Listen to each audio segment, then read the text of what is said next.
So what is up, guys? Nick here, helping you to master your technology. Apple iPhone SE 3 honest review. Now, I've had this phone right around 2 weeks already, and I'm ready to talk everything I've learned about it, everything I think about it. Not a great time it comes at, as they were just reporting yesterday, many articles around the internet, that the iPhone SE is reportedly having low demand. Apple reportedly cutting production by up to 20% for this phone. I'm not really shocked by this news, mostly because of the older looking design, and then you got competitors out there that are doing a better design. So I'm not really surprised by this. I kind of felt that way when I first seen this. I'm still impressed by the performance, the camera. The size is really nice for a lot of people who want one-handed feel, but it looks too much like older iPhones, and it makes it feel recycled. Let's begin by talking about the price. So you can get this iPhone SE. This is the Midnight in red and Starlight as well. It's basically the white color. You're getting it right around $429. So the price also went up, and that's mostly due to the 5G chip in here, as well as a slightly larger battery, but probably mostly due to the 5G inside of here. I want to talk about the body here. Now, what's striking about this phone is, compared to the newer iPhones, it's been feeling quite thin, and honestly, I actually like that. It's actually very refreshing to hold this classic iPhone right now in terms of just weight. I'm not saying it's great to look at, but it does feel very easy to hold, and it kind of reminds you of what Apple used to do, focusing more on thin, focusing more on light and sleek, and now they're doing more of a very luxurious, more heavier, bigger battery design, which a lot of people love, and definitely love more than this, because if this was the case, they wouldn't be cutting production on this one. But for sure, it feels kind of refreshing to hold something this light. I do like that. I also like how, it's just a simple look on the back, a single camera, just very clean look, no iPhone logo down there. It looks pretty good, but it looks aged, and mostly I think the main reason is the pressure from, again, competitors. Look at these bezels, top and bottom, chin, forehead, it's got it all. All the things that people wanted to see change in the smartphone industry, seeing more of an all-screen feel. Even the iPhone 13 mini is a lot, I would say, better looking than this phone right here, so that could be playing into it. And then they still have the 12 mini available for not much more than this device right here. On the whole, if I was to give it a score in design, I'd give it like a 5 right now. It's not up there, but it's pretty decent. Another thing to note about this phone is, there's no IP67 or dust and water resistance on this device, so if you get it wet or anything, it's not going to be super durable in that aspect, but at least it's got strengthened glass in the front and the rear, so it probably won't crack super easy unless you drop it from a really high height. Probably get a couple nicks here and there, but I think it'll be pretty durable. Talking about the display. Now, again, this is something that feels antique on this phone right here. I'm gonna put it in dark mode really quickly. Honestly, it just feels quite dated, to say the most right there. They got new wallpapers, which freshens it up, but the 16:9 aspect ratio, the not so bright overall feel at the 625 nits. With their newer phones hitting 800, like the iPhone 13, they're so much brighter, and the Pro is hitting 1000. This one looks a little bit low, but what's still nice about it is I like the color accuracy. It's still an iPhone display. It's still a Retina display, so I enjoy how accurate the colors are, and it's not bad. It's just not something that I think many people who've tried anything newer from Apple would probably want to go back to at this point. But if you have a 2016 iPhone SE, this is going to be a really nice jump for you. Or if you already were happy with your SE2 and you just want the A15 chip, you'll be happy with this one as well. Now, what's decent though is that its aspect ratio is wide enough. So if we're reading something in Apple News or whatever, even though this is a smaller 4.7-inch display, you do have the ability, that's probably not a good article, we'll go here. You do have the ability to read pretty easily, even though this device right here is not, the biggest, because it's pretty wide. So the text spreads out evenly. It's pretty nice. Not a bad reading experience in one hand.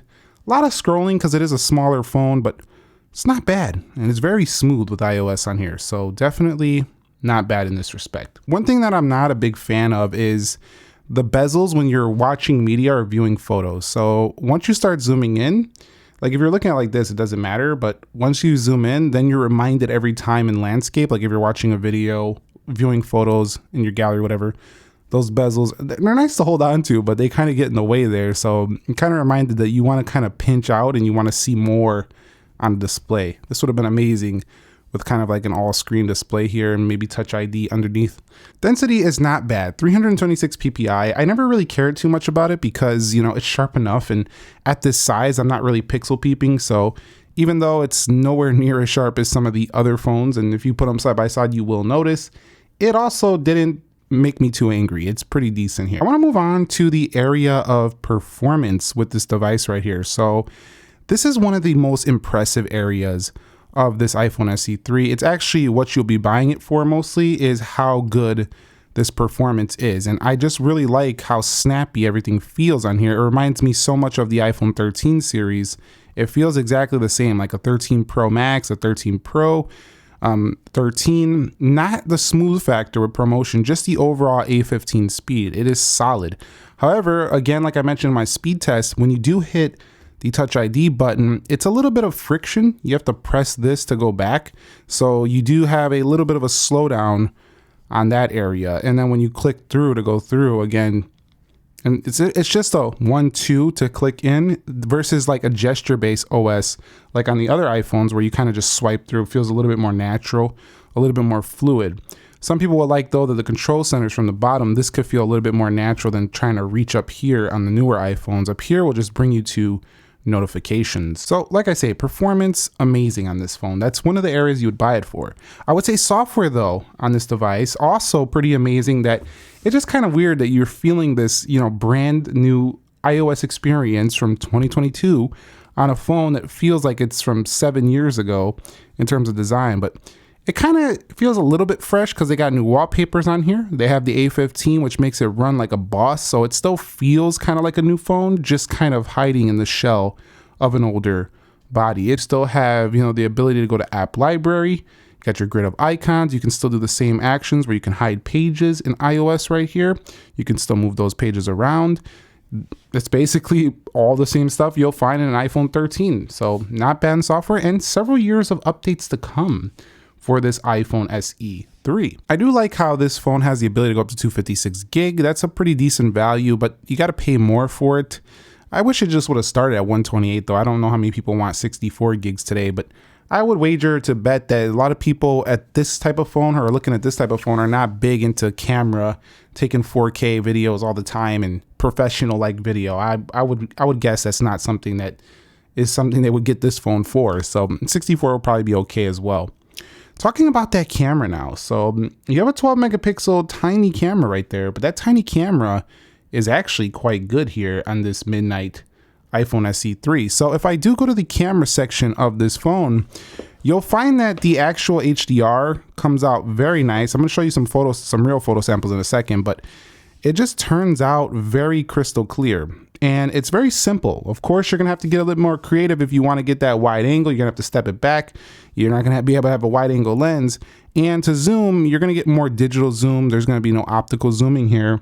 But I find that if you don't go too far, it still turns out pretty good. Also, I like that it has those features like you would find on the iPhone 13, even the photographic styles, which is super cool. If we go over here to rich contrast, you'll see it really changes the overall photo. And I gotta say, I'm happy with this camera, like very happy. It was easy to use. It turned out, the photos turned out almost like 13 photos. The rear video, even though it's not 13 Pro level, nothing like that, no cinematic stuff, the video was very reliable, and I wouldn't have no problems even making a YouTube video with this. It's pretty darn good from the rear. It's a 12 megapixel 4K 60.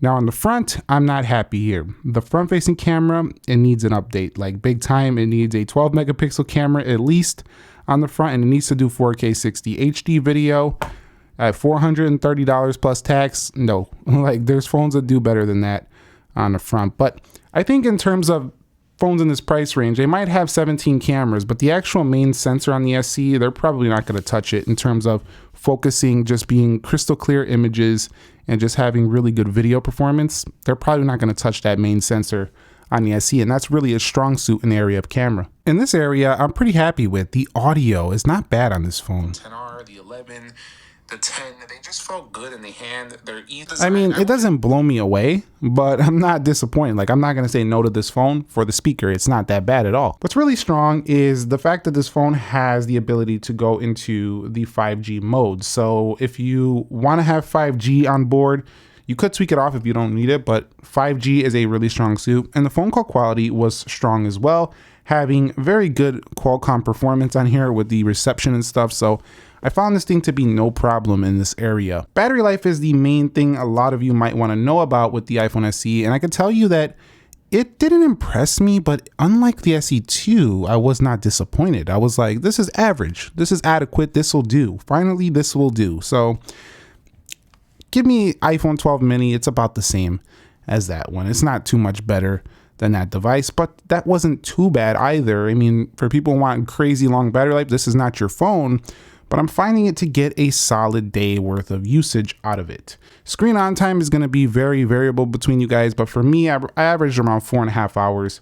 You know, if I was pushing it light, if I was going heavy, maybe about 3 hours and 45 minutes SOT for the way I use a phone. Some people might get better, some people might get worse. And that's about it. I don't want to cover much more. I covered all the areas I wanted to talk about. It has that older iPhone 8-like design. I do like the midnight colorway. I'm not going to lie. It looks very clean, very nice. Honestly, would I recommend you buy this phone? And the answer is, if you really like the classic design, yeah, there's nothing wrong with it. If you're okay with a single camera, there's nothing really wrong with this phone. It's got several years of software updates, but if you care anything about tech, if you care about the different, like newer look, the more modern contemporary looks, I would stay far away from this phone. And if you really want something that's a lot of value, like multiple cameras, but you don't want to pay the price, you're going to have to look at the competitors, because Apple just doesn't offer a, you know, multi-camera setup, big screen setup, something like a Galaxy A53, anything like that. So this is your option in this space right now. And if you're okay with that, I think you'll be happy with the performance. Touch ID, which I didn't mention much about, that's one of the key things to buy this phone for. And you'll probably be very happy that the fact that at least you can get through most of your day with regular use on this phone. And if you like one-handed phones, very easy to one-hand this due to its thin design, its small screen, and overall having those bezels on top and bottom definitely make it easier to reach up at the top and swipe up like that. Overall, it's a pretty easy one-hander. That's it for me, SE3. Are you picking one up? Let me know down below in the comments section. If this is a phone for you, are you like not excited about this? Are you planning to get one anytime soon? Do you already have one? Share your experience with the community. Subscribe if you haven't already. Nick here. Be sure to be well, and peace.